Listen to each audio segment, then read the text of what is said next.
Saudara Menteri Keuangan Purbaya Yudi Sadewa menggelontorkan dana 200 triliun rupiah ke 6 bank BUMN. Purbaya klaim kebijakan ini akan mendorong pertumbuhan ekonomi dan menghidupkan kembali aliran kredit. Keputusan ini terungkap pada saat rapat Komisi 11 DPR dengan Kementerian Keuangan pada Rabu siang. Menkyu Purbaya mengungkap dana sebesar 200 triliun rupiah ini berasal dari saldo anggaran lebih atau SAL dan sisa lebih pembiayaan anggaran atau SILPA dari Bank Indonesia. Purbaya bilang langkah memindahkan dana pemerintah 200 triliun rupiah dari Bank Indonesia ke sistem perbankan telah disetujui Presiden Prabowo. Yang selama ini ada di Bank Sentral kebanyakan ada 430 triliun, saya pindahin ke sistem perbankan. 20 triliun itu akan nyebar di sistem supaya uangnya bisa tumbuh dan ekonomi bisa jalan lagi. Jadi saya nggak ada apa-apa, jaminan uang aja. Tapi kan bank nggak akan mendiamkan uang itu nggak ada cost-nya. Dia akan terpaksa mencari return yang lebih tinggi dari cost-nya. Disitulah mulai pertumbuhan kredit tumbuh. Jadi saya memaksa market mekanisme berjalan dengan memberi senjata ke mereka. Jadi memaksa perbankan berpikir lebih keras untuk bekerja supaya dapat return yang tinggi. Dalam rapat kerja Rabu kemarin, Ketua Komisi 11 DPR RI dari fraksi Golkar Muhammad Misbakun minta Menkyu dapat menjawab keinginan Presiden agar Indonesia tak lagi defisit anggaran. Sebelumnya Presiden Prabowo menargetkan tak ada defisit APBN pada 2027 hingga 2028. DPR pun minta strategi Menkyu bisa redam keresahan publik yang disampaikan dalam aksi unjuk rasa beberapa waktu belakangan ini. Desain besarnya itu akan seperti apa framework Bapak? Mewujudkan itu. Bagaimana kita keluar dari zona defisit ketika Pak Presiden dalam pidatonya, itu bukan sebuah retorik, Pak. Tapi itu sebuah keinginan seorang kepala negara untuk membuat APBN itu zero defisit. Mungkinkah? Itu. Ketika pertanyaan itu mungkinkah, siapa yang akan menjawab probability ini? Ya para pembantu Presiden. Mungkinkah dengan cara kebijakan Menkyu ini mengguyur dana 200 triliun rupiah dari Bank Indonesia ke perbankan? Kita bahas bersama Wakil Ketua Komisi 11 DPR dari fraksi Gerindra Muhammad Haikal. Selamat malam Mas Haikal. Selamat malam. Dan ada juga hadir di ruangan Zoom Direktur Eksekutif Center on Reform Economics atau KOR dengan Mas Faisal. Selamat malam Mas Faisal. Selamat malam Mbak Putri. Iya, saya mau nanya ke Mas Haikal dulu. Mas Haikal, jadi kemarin pada saat rapat kerja bersama Menkyu yang baru Pak Purbaya, ini mengagetkan nggak sih baru dilantik kemudian ada kebijakan langsung ini mau mengucurkan 200 triliun rupiah untuk perekonomian biar nggak kering? Ya, kita sebetulnya senang juga karena memang yang ditunggu dari menteri baru ini kan langkah awalnya seperti apa.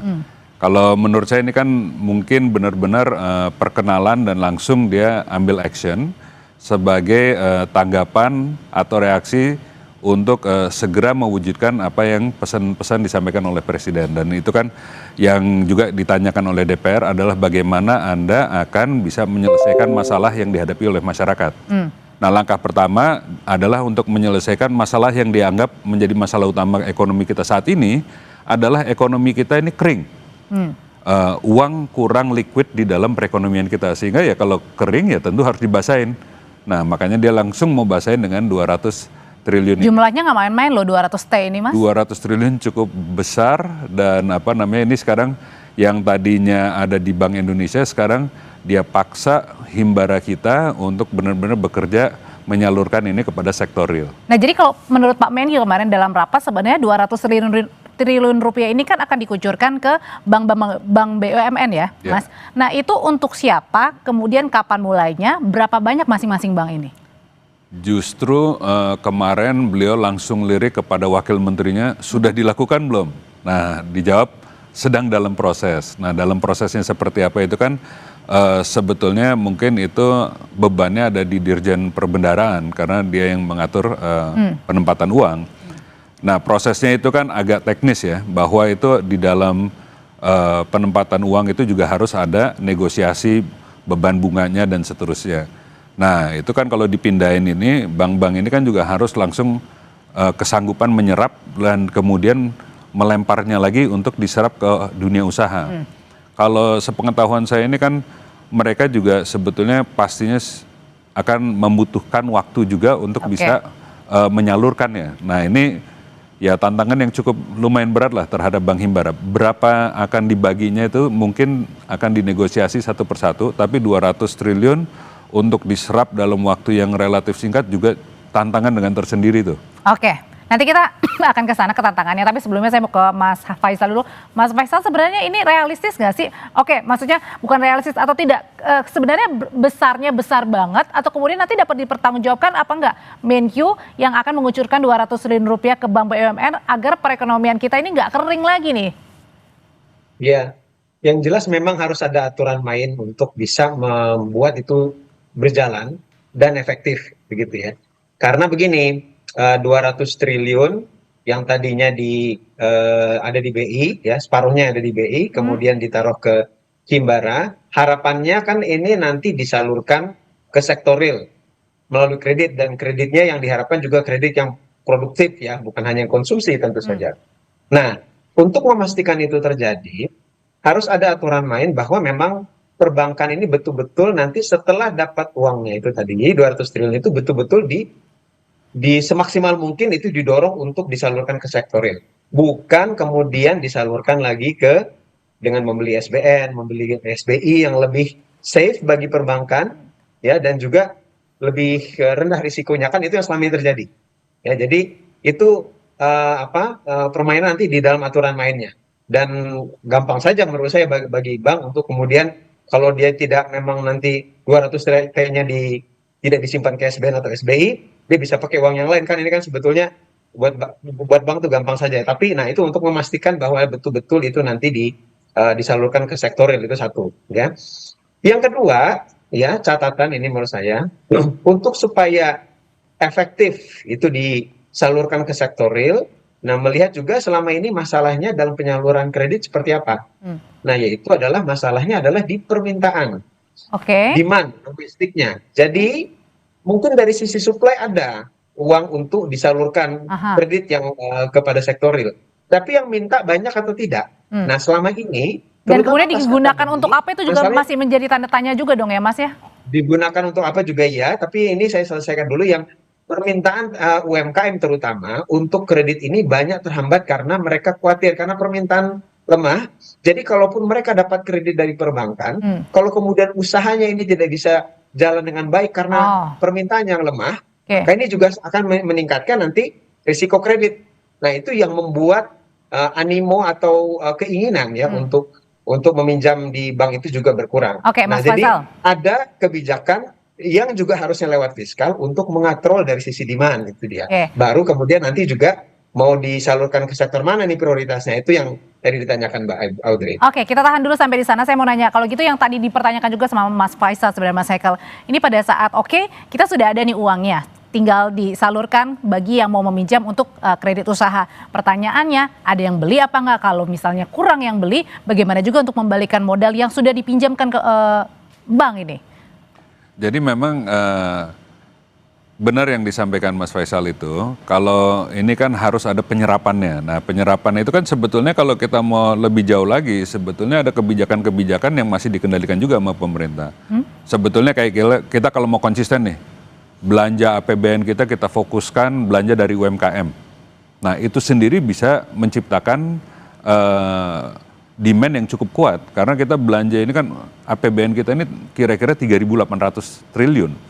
Di dalam situ ada belanja yang cukup besar. Kita mau belanja itu kan yang komponen belanja gaji dan pegawainya itu paling separohnya. Terus ada yang belanja modal, belanja barang, itu sebetulnya banyak komponennya yang selama ini kita melakukan via impor. Itu bisa kita prioritaskan buat UMKM.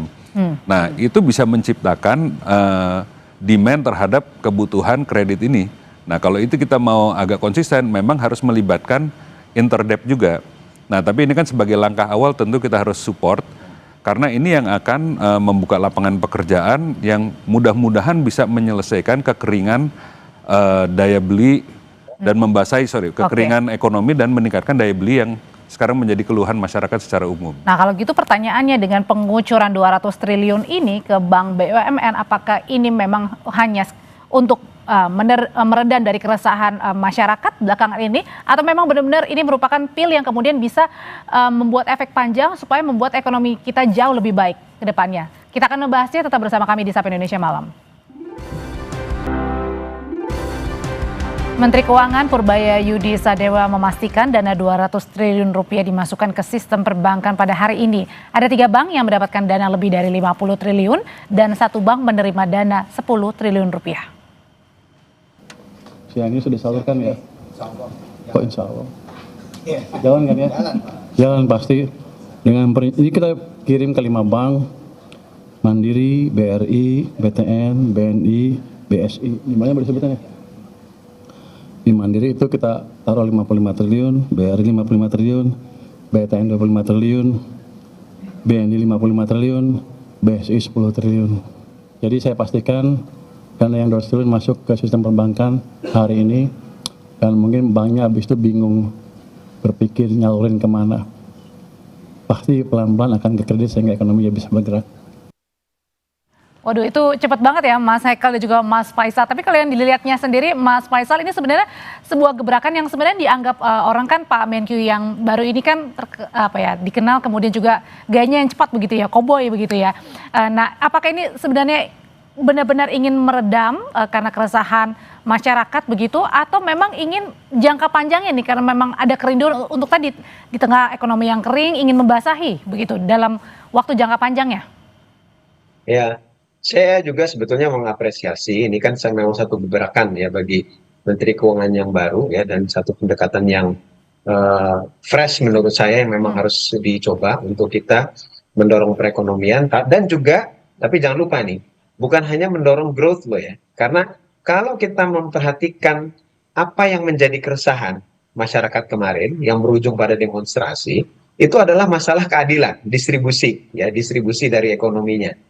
Ya, jadi satu hal yang harus diperhatikan lagi yang agak luput saya pikir di sini, menyalurkan dana ke perbankan itu tidak cukup ya untuk memastikan distribusi pendapatan atau distribusi dari sisi ekonomi. Mungkin nanti bisa growth naik ya, karena ada kalau katakanlah nanti kreditnya memang betul-betul tersalur. Nah, tapi bagaimana memastikan bahwa yang banyak menikmati itu adalah bukan hanya kalangan atas, tapi juga kalangan menengah ke bawah. Nah, ini harus diimbangi juga saya pikir dengan kebijakan-kebijakan fiskal yang lain, realokasi.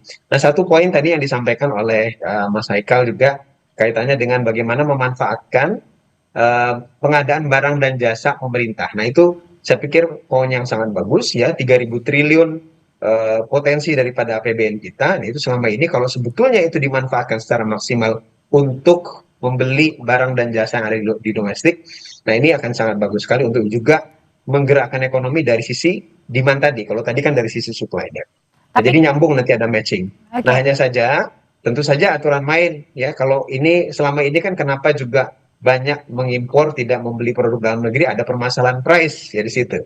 Nah, jadi aturan dalam pengadaan barang dan jasa juga harus dilihat ya, karena apalagi dalam situasi efisiensi. Nah, kalau efisiensi pemanfaatan anggaran pemerintah institusi, nah, otomatis kan dalam pengadaan juga mencari yang paling murah. Nah, ini bagaimana mengatasi masalah untuk bagaimana memprioritaskan produk dalam negeri gitu. Okay. Nah, jadi ini yang harus diperhatikan karena menjawab permasalahan keresahan masyarakat kemarin adalah sebetulnya dari sisi ketimpangan gitu. Nah, untuk menjawabnya gimana tuh Mas Haikal?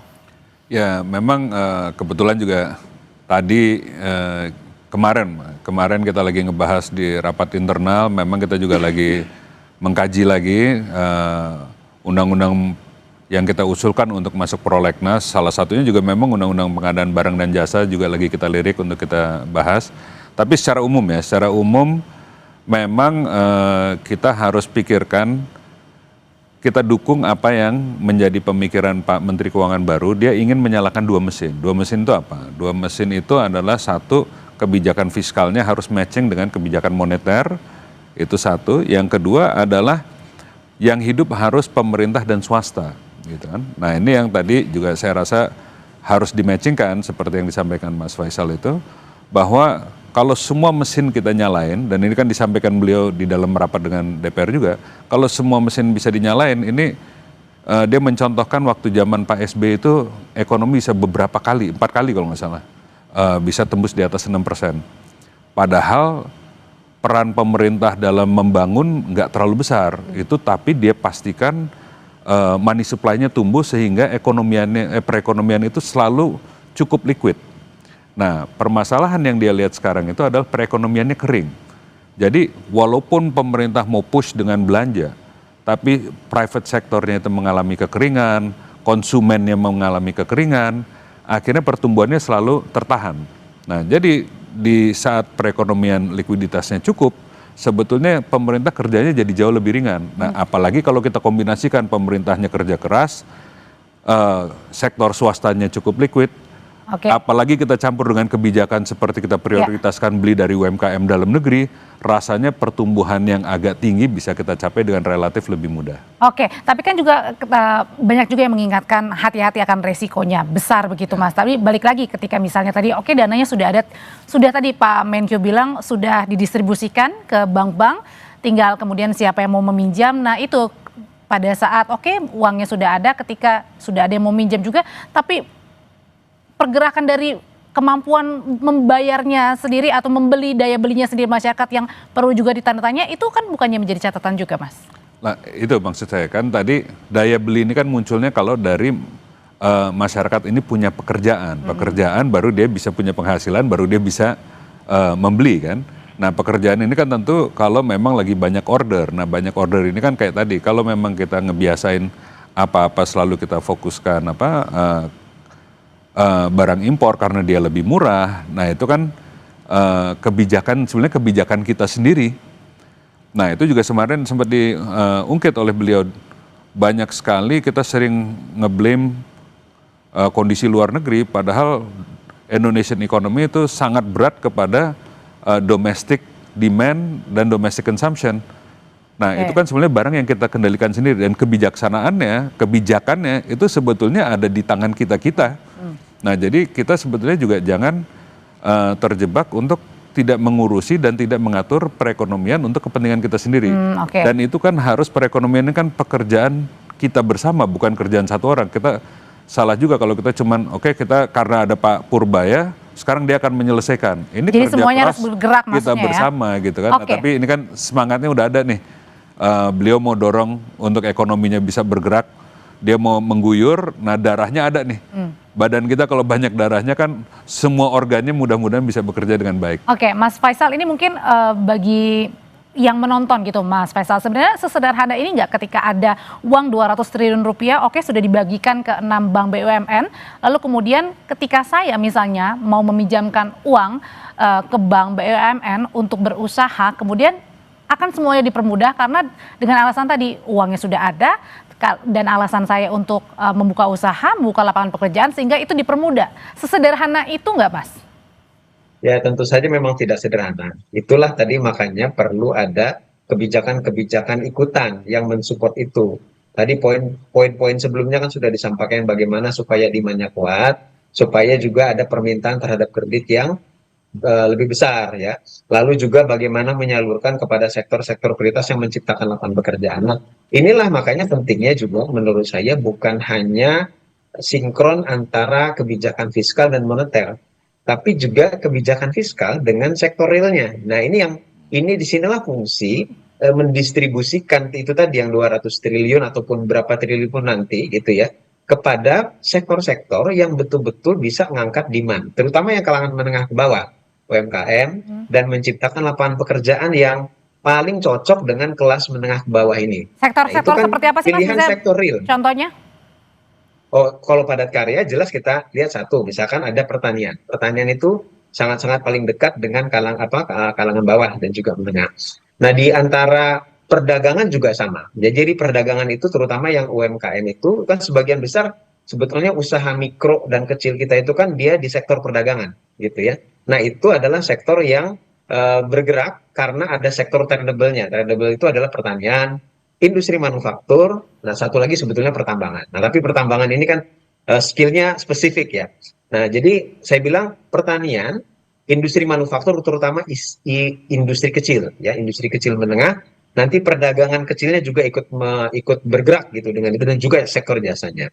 Nah, jadi jangan lupa, saya pikir dalam menggerakkan sektor real, sektor-sektor yang tradable mulai dari pertanian, perkebunan, perikanan sampai kepada industri kecil yang ada di Indonesia, yang semestinya itu dia lebih gampang bergerak kalau dia dimitrakan dengan industri yang lebih besar. Nah, itu kan semuanya strateginya di strategi di sektor real itu, di tingkat kementerian teknis. Oke. Nah, jadi itu yang harus dilengkapi menurut saya, supaya yang diharapkan tadi betul-betul ada lapangan kerjaan yang lebih banyak tercipta, kemudian ketimpangan itu bisa dipersempit. Nah, ini yang bisa menjawab, bukan memang banyak kebijakan ikutan di luar tadi pengucuran dana 200 triliun ke Himbara. Oke, kalau gitu pengawasannya gimana Mas? Menurut Mas Haikal sendiri dari Komisi 11, karena kan 200 T itu besar jumlahnya dan setengahnya Mas ya dari dana yang ada di Bank Indonesia begitu ya?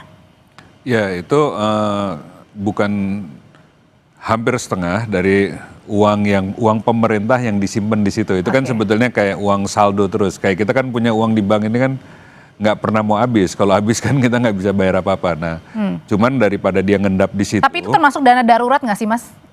Ya itu kasnya negara. Itu kasnya negara yang ada di situ.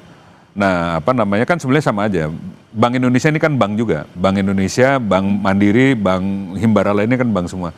Cuman bedanya kalau ditaruh di Bank Indonesia, dia nggak memberikan kepada sektor real. Nah, kalau ditaruh di bank Bank Umum Nasional, Bank Himbara ini kan Bank Umum Nasional, dia bisa langsung menyalurkannya kepada kredit yang real sektor.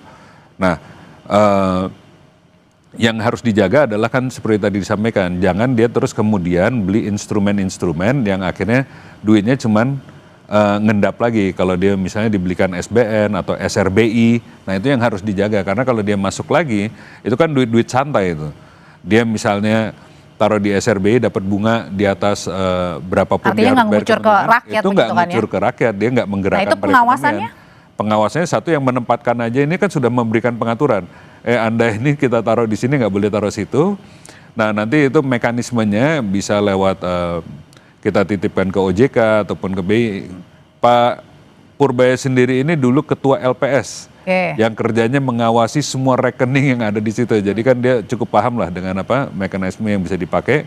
Tapi intinya kita awasin bersama-sama lah bahwa itu jangan sampai uang ini udah kita pindahkan terus kembali, karena itu penyakit yang dia identifikasikan dari awal bahwa uang negara ini cuma muter-muter dan akhirnya balik lagi di BI terus.